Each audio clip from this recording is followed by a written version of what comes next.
Julian Assange, predictably, was issued this morning with the declaration from the Westminster Magistrates Court that he is to be deported to the United States, extradited there to face trumped-up charges under the Espionage Act, though, of course, the charges don't even begin to suggest that he did any spying. He wanted for trial for one reason only. He told the truth. As a world historic journalist and publisher, he told us what our governments did not want us to know about what they were doing on our tax dollar, on our tax pound, and in our name.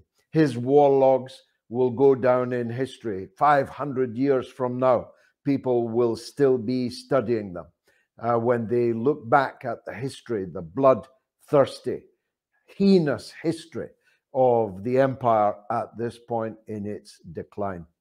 So Julian Assange may well very soon be on an airplane to the US injustice system to be tried before a kangaroo court in Virginia, where most of the jurors will be beholden in one way or another to the company being the Central Intelligence Agency, one of the central disaster actors of our time, of the entire post-Second World War era. No time exists for me to adumbrate the crimes for which they are responsible, but they wanted to assassinate Julian Assange in London. They were prepared to do it. They spied on him throughout his incarceration in the Embassy of Ecuador, filming even his meetings with his lawyers, his legal team.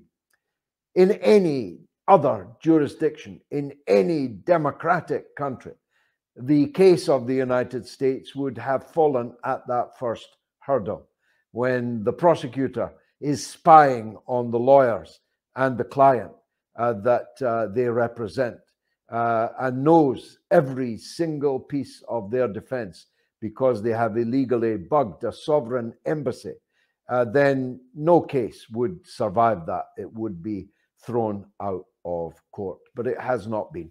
Instead, the court has rubber stamped the decision to extradite Julian Assange. Now, all hope is not lost. There will be further appeals, but time is running out.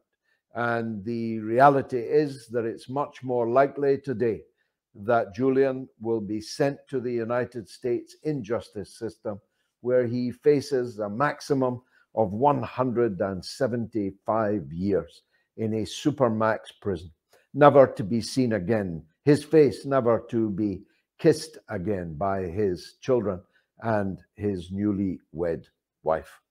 It is laughable when you think about it that the British government and Western governments, including the United States government, are forever denouncing other people's restrictions on media freedom. But all this piffle about freedom of expression, about the freedom of the media, pales in ugliness when one considers that the most famous political prisoner in the entire world is here in London, not in Moscow, not in Ukraine, not in Belarus, not in China. The most famous political prisoner in the world is here in London, and moreover, is being kept in disgusting conditions in Belmarsh prison, home to the world's worst mass murderers and terrorists.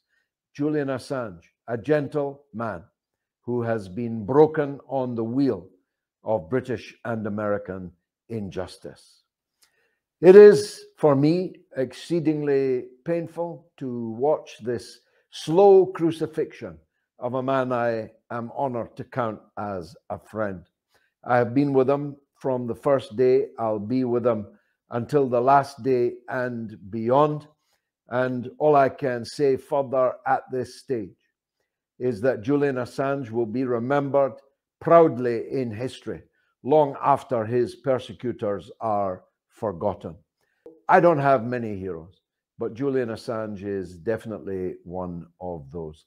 I ask you to hold Julian and his family in your prayers if you pray as I do, and hope and campaign and raise your voice everywhere for his release.